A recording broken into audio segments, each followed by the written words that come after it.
We got the 3 rail cars with a rail car mover and just picking the scrap ties. The operator's fishing around in the grass with the grapple to try find ties that were hidden in the grass.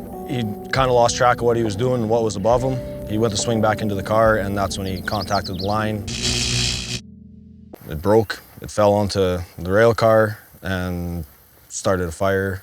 There was fire and EMS blocking the highway. I could tell that there was 2 lines laying on the highway and 1 line that was very low that I wouldn't have been able to get my SaskPower truck under. When I shut the power off to the town of Ituna, out of that 582 customers, we had a home care, their water treatment plant, and 2 of their lift stations would have been off at that time, and their grocery store, gas station, and a few restaurants would have been affected by that as well. The power goes out, basically any businesses are pretty much having to shut down any kind of retail. They won't be able to process any funds or get any work done. We're lucky enough we have generators for backup, but a lot of smaller communities don't, and our water still will run, but you're relying on secondary power, which is sometimes not always that reliable. And with this COVID-19, businesses are struggling as it is, and they're, with restaurants and everything are hard to make money, and this doesn't help either, right?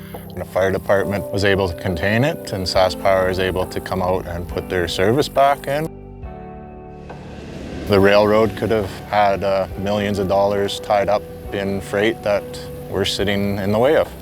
The cost associated with actually putting a line back into service with the local utilities a fair cost. When we realize there is power lines going to be in our work, we have a job brief, and it's explained in what we'd be doing in the job brief when we encounter it. And then when we do encounter it, we generally have a subsequent job brief where the operator and the driver of the RCM, the rail car mover, will communicate with each other.